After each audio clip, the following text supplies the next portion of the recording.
Seus entes queridos esconderam dele um segredo perturbador por 30 anos de sua vida. Truman é um homem gentil que vive uma vida de sonho na ilha de Seven. Ele é casado com Mary, uma mulher bonita, e tem um emprego estável com um bom salário. Um dia, ele se prepara para ir trabalhar e cumprimenta os vizinhos com sua frase de sempre: bom dia, e caso eu não os veja, boa tarde e boa noite. Justo antes de entrar no carro, um objeto misterioso cai do céu e se espatifa perto dele. Truman se aproxima com curiosidade para ver o que foi, mas não encontra nada claro. Mais tarde, enquanto dirige, escuta no rádio que um avião que sobrevoava a ilha perdeu algumas peças e decide acreditar nisso e seguir com o seu dia. Já no escritório, ele tenta fazer uma ligação em segredo para Fiji, pergunta por uma mulher chamada Lauren Garland, mas não consegue nenhuma informação. Desliga justamente quando seu chefe se aproxima para pedir a ele que vá à ilha de Harvard. Truman vai ao pier para pegar um barco, mas não consegue embarcar? Tem medo do mar aberto? Então, volta para casa. Naquela noite, Truman passa um tempo com seu melhor amigo de toda a vida, Marlon, e conta pra ele que sonha em deixar a ilha e viajar pelo mundo, especialmente para Fiji. Depois de conversarem um pouco, Marlon vai embora e Truman fica sozinho na praia.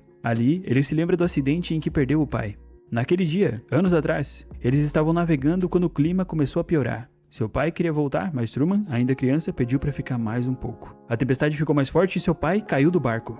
O mar o levou. Desde então, Truman tem medo do oceano. Enquanto revive a lembrança, começa a chover e o que torna a cena mais dramática, embora curiosamente só chova sobre ele. Mais tarde, de volta em casa, Truman tenta convencer Mary a largar tudo e sair para explorar o mundo, mas ela diz que eles têm dívidas e, em vez de apoiá-lo, sugere ter um bebê. No dia seguinte, Truman vai a caminho do trabalho quando de repente vê um homem em situação de rua que é idêntico ao seu pai. Truman se aproxima, mas justo quando está prestes a falar com ele, um grupo de pessoas aparece do nada e leva o homem rapidamente em um ônibus. Mais tarde, Truman conta o que aconteceu à sua mãe. Ela diz que ele provavelmente imaginou isso porque sente saudade e que com ela também acontece às vezes. Depois Truman desce pro porão e abre um velho baú cheio de lembranças. Ali encontra algumas fotos e um suéter vermelho de mulher, o que o faz lembrar da época da universidade. Naquele tempo, um dia ele trocou olhares e sorrisos com uma garota de quem gostou muito chamada Lauren Garland. Mas justamente quando pensava em se aproximar, Mary esbarrou nele e Lauren desapareceu. Com o tempo, Mary e Truman foram se aproximando, mas ele nunca conseguiu esquecer Lauren. Até que um dia a reencontrou na biblioteca. Truman perguntou se eles poderiam sair para jantar algum dia. Lauren disse em voz alta que não, mas ao mesmo tempo escreveu em seu caderno a palavra agora. E sussurrou que, se não fosse naquele momento, já não poderia ser. Então eles escaparam das câmeras da biblioteca e foram juntos para a praia, onde se beijaram. Mas de repente um carro se aproximou e Lauren se assustou. Foi então que ela confessou a Truman que na verdade se chamava Sylvia e que tudo no mundo dele era uma mentira, que todos estavam fingindo. Truman ficou confuso, mas naquele momento um homem mais velho desceu do carro dizendo que era o pai da garota. Afirmou que ela tinha problemas mentais e que nada do que dizia era verdade. Antes de ir embora com ela, o homem mencionou que se mudaria para Fiji. Desde então, Truman ficou com o suéter da jovem e sonha em ir a Fiji para encontrá-la. Vamos entrar na análise agora que vai ficar muito boa. A coisa mais inquietante do mundo de Truman é que ele revela sobre o nosso mundo. Porque embora ele vive em uma simulação, nós também crescemos em ambientes que nos moldam. E na maioria dos casos, sem que a gente perceba. Nos moldam até o que acreditamos ser real, desejável ou possível. Desde crianças, as estruturas sociais nos ensinam como ver o mundo e como ver a nós mesmos. Tem um artigo que analisa o filme a partir do conceito do hábitos, do sociólogo Pierre Bourdieu. É bem interessante, eu vou explicar de uma maneira simples e acessível. Só que já vou deixar avisado uma coisa. Entender esse conceito pode mudar a forma como você enxerga a sua realidade. O hábitos é como um molde invisível que se forma desde que somos pequenos, com tudo que vemos, ouvimos e vivemos em casa, na escola e na rua. Vamos aprendendo sem que ninguém nos diga diretamente o que é certo ou errado, o que vale a pena, o que é possível ou o que não é, e assim por diante. E uma vez que isso entra em nós, começa a direcionar a maneira em que agimos, tomamos decisões que sentimos como livres, mas que em grande parte já haviam sido marcadas por esse molde. E como tudo isso é vivido desde sempre, parece algo natural, e quando parece natural, deixa de ser questionado. Truman acredita que tudo que ele faz, seu trabalho, seus amigos, seu casamento, até mesmo permanecer na ilha, é fruto da sua própria escolha, mas na realidade todas essas escolhas são feitas dentro de um mundo criado para ele, um hábitos artificial desenhado para que ele nunca duvide. Até mesmo seus medos foram plantados assim, pouco a pouco. O hábitos não se impõe à força, ele é construído tão lentamente que no final sentimos que é algo nosso. É um condicionamento, só que ele não parece que é um condicionamento porque ele é vivido de maneira natural, como se sempre tivesse sido assim. Por isso não é preciso que ninguém obrigue Truman a ficar. Tudo está desenhado para que ele nem pense em sair dali. Os vizinhos simpáticos, a escola, os comentários diários, meios dizendo que ele está fora do perigo. Viver isso por 30 anos foi suficiente para que ele nem questionasse nada. E isso, em diferentes graus, aconteceu com todos nós. Muitas vezes acreditamos que nossas decisões são livres e que as nossas crenças são próprias, mas a realidade é que estamos agindo a partir de esquemas que nos moldaram sem que percebêssemos. Vamos pensar em como a gente aprendeu a ver o outro. Muitas das nossas ideias sobre grupos sociais não vêm de reflexões, mas sim do ambiente em que a gente cresceu ou algum outro ambiente que a gente foi se enfiar depois. Se quando crianças ouvimos que os pobres são preguiçosos, que os ricos são egoístas, ou que as mulheres são emocionais e os homens racionais, acabamos absorvendo essas mensagens. Com o tempo, elas se tornam normais e deixamos de vê-las como preconceito e passamos a vê-las como um senso comum. E agimos a partir disso, desconfiando, evitando, zombando ou julgando, muitas vezes sem perceber. Por isso essa análise não vai ser apenas sobre Truman, mas também vai ser sobre nós. Sobre como fomos moldados por ambientes que nos disseram muitas vezes, implicitamente, o que devemos fazer, o que é bom, o que é mal. O que está certo, o que está errado, quem são os bonzinhos, quem são os malvados. E talvez sirva para pensar em como esses esquemas se repetem e no que acontece quando algo dentro de nós começa a suspeitar que o mundo não é como nos contaram. Já no presente, enquanto Truman dirige rumo ao trabalho, o rádio começa a falhar e de repente ele escuta uma voz narrando em tempo real tudo que ele está fazendo. Depois, o rádio volta ao normal e o locutor se desculpa dizendo que acidentalmente captaram sinais da polícia. Depois Truman vai ver seu amigo Marlon, conta pra ele tudo de estranho que está acontecendo. Marlon responde que tudo tá na cabeça dele. Mesmo assim, Truman confessa que pensa em ir embora por um tempo. Já em casa, Truman está com sua mãe e com Mary, e juntos revisam o álbum de fotos. Ao mesmo tempo, na televisão aparece um programa que diz que não é preciso sair de casa para conhecer o mundo, como se alguém soubesse a verdade sobre Truman e todos estivessem tentando convencê-lo a ficar. Algo importante sobre o hábitos é que uma vez formado, ele tenta se proteger.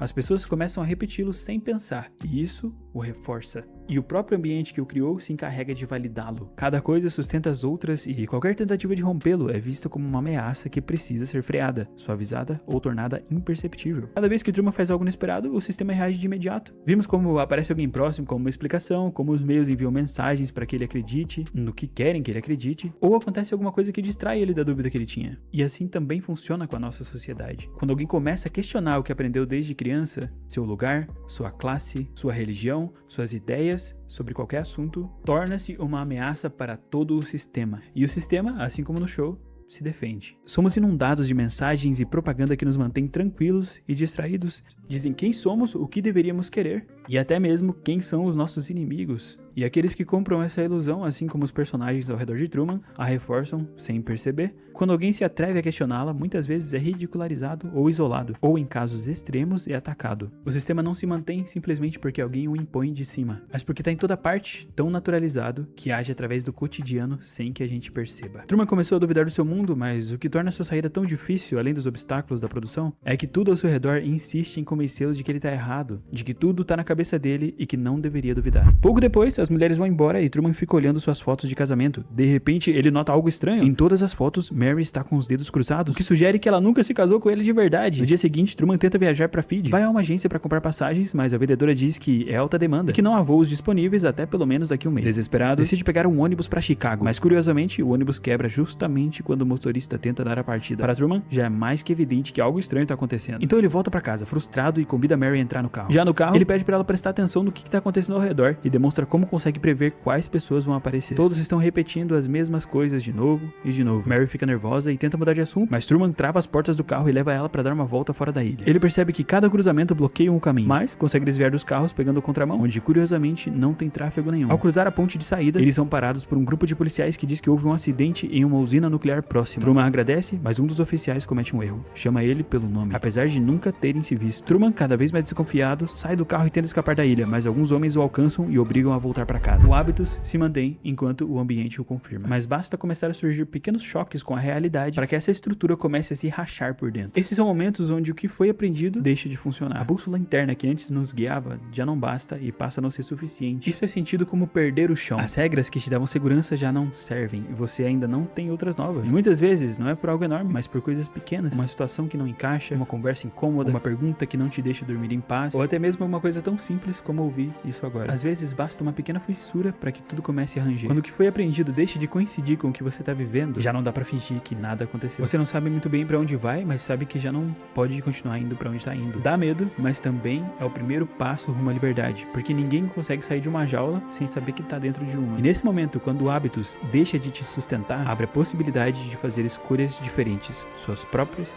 escolhas.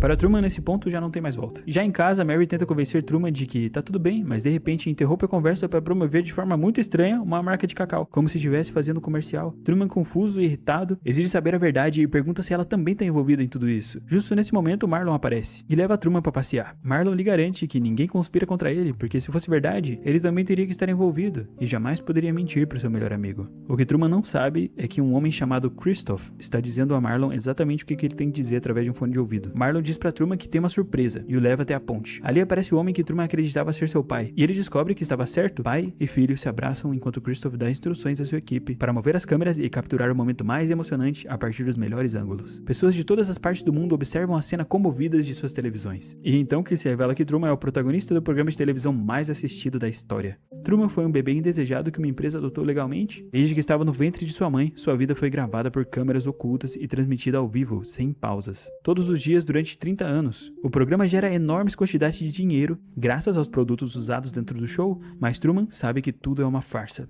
A ilha, na verdade, é um gigantesco set coberto por uma cúpula, que simula o céu, o clima e a temperatura.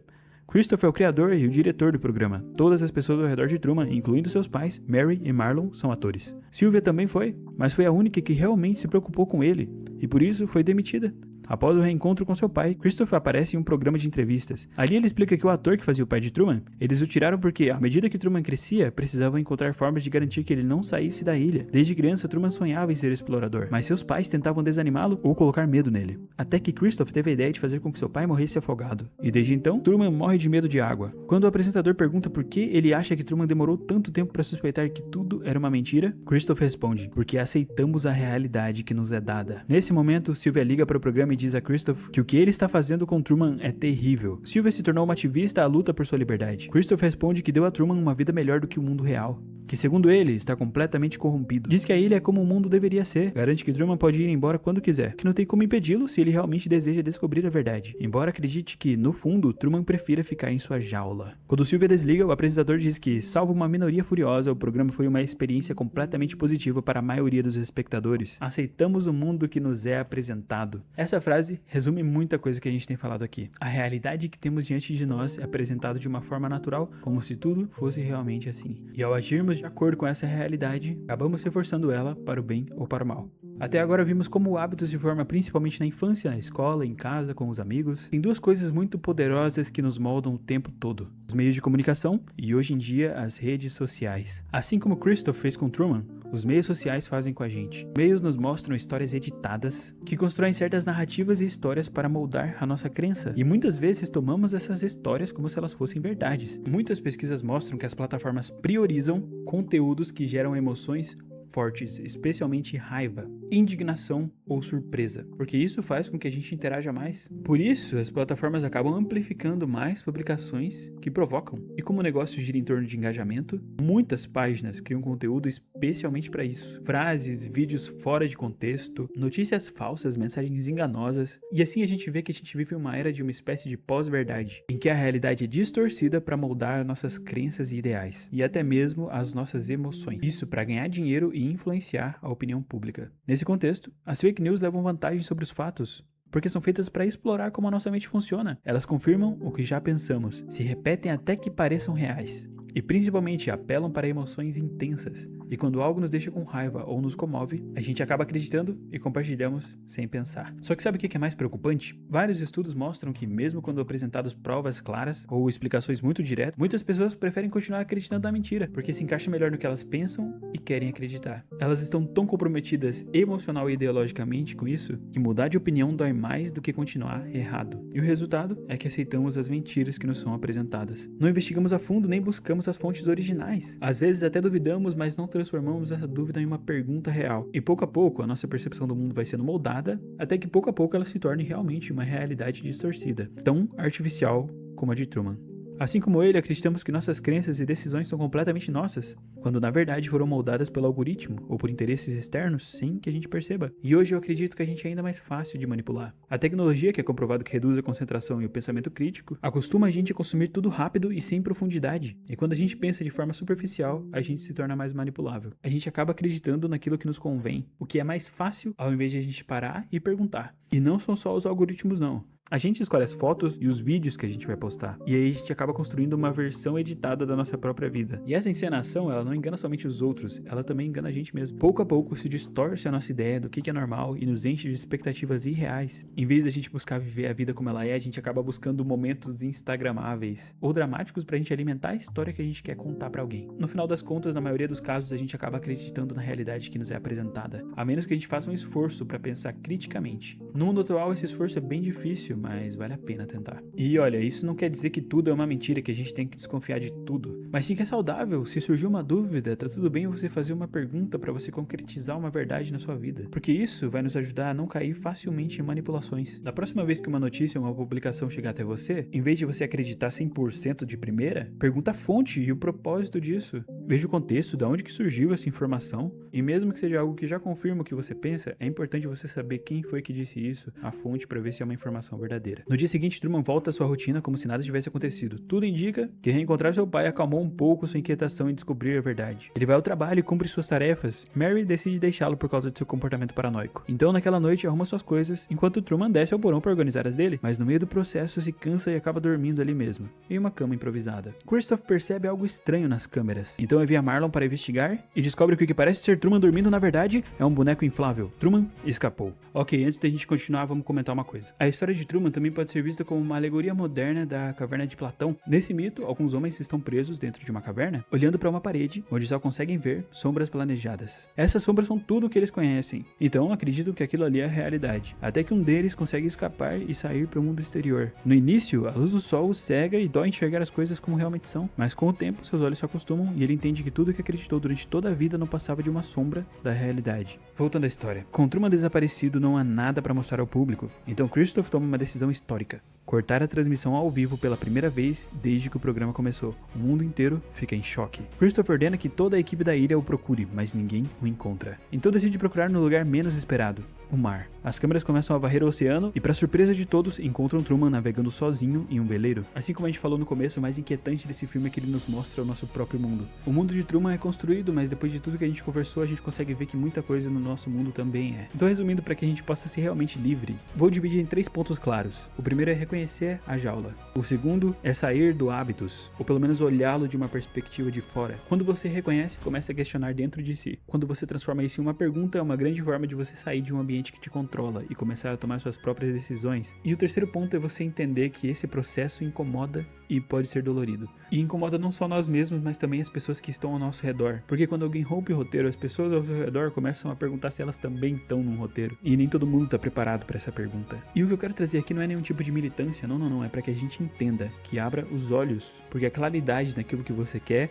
vai te fazer ir muito mais longe do que fazer simplesmente por um roteiro ou algo que te foi inculcado. Porque aí surge uma oportunidade de viver com mais consciência e nos leva a escolher as coisas com mais autenticidade, tendo uma recompensa maior pelas coisas que a gente faz. Porque a partir daí a gente começa a tomar decisões com mais autenticidade, o que faz com que a gente tenha uma recompensa e um sentimento maior pelas coisas que a gente faz. A transmissão é retomada e todo mundo acompanha, atento, enquanto Truman avança pelo mar. Desesperado, Christoph usa o sistema de controle climático no set para provocar uma tempestade. Ele tenta assustar Truman para fazê-lo voltar, mas em vez de desistir, Truman desafia a tempestade e grita para o céu que só a morte o deterá. Furioso, Christoph ordena que o nível do vento seja aumentado ao máximo. O nome Christoph só é parecido com sem Cristo, Christoph, quase como uma versão oposta do Deus Cristo, porque ele é o criador do mundo de Truman. Ele vê tudo e controla tudo desde cima. Mas diferente de um pai amoroso que está disposto a se sacrificar pelo bem do filho, aqui vemos um pai que explora o filho e está disposto a sacrificar o filho pelo bem do entretenimento. Voltando à história, as ondas se levantam com força por causa do vento e Truman está prestes a se afogar, mas naquele momento, comovido, Christoph interrompe a tempestade e limpa o céu. Truman se levanta, exausto, mas firme, e continua navegando até que seu barco bate no limite do set, o falso céu. Ele chora de emoção. Finalmente conseguiu. Chegou ao fim da cúpula. Desce do barco, caminha pela superfície do muro e sobe uma escada que leva até uma porta. Quando está prestes a sair, Christoph fala com ele pela primeira vez. Ele se apresenta como uma pessoa que observou cada passo de Truman desde que nasceu. Christoph tenta convencê-lo a ficar, dizendo que o mundo real não é melhor, que lá também existem mentiras, mas que ali não há nada a temer. O que é um pouco irônico, já que ele passou a vida inteira condicionando Truman ao medo. Truman fica em silêncio, pensativo. Christoph pede que ele diga algo, e então Truman se dirige ao público, a todos nós, com sua frase icônica: caso eu não os veja de novo, bom dia, boa tarde e boa noite. Depois sorri, faz uma reverência e sai do show.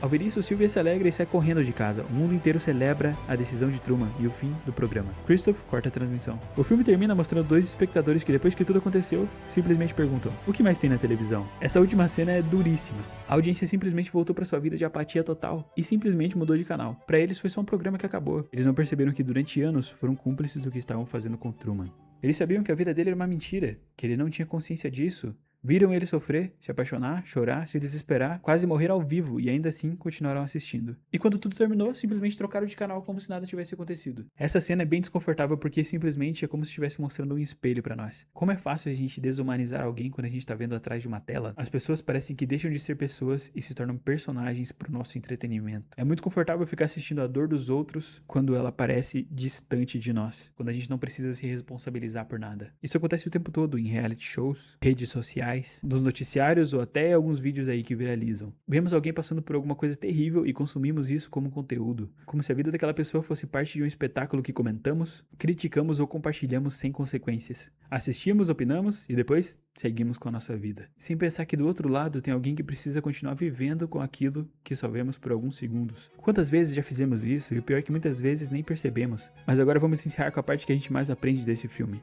A sequência que Truman consegue escapar quando ele rompe o céu artificial é como se tivesse rompido todos os seus hábitos, toda aquela estrutura invisível que o moldou e limitou ele durante toda a sua vida. Em teoria ele sempre pôde ir embora, não estava acorrentado nem ameaçado, mas sua verdadeira jaula não era visível, ela era feita de crenças. Por isso, para ele sair, ele precisou desmontar pouco a pouco tudo aquilo que ele já acreditava que era certo.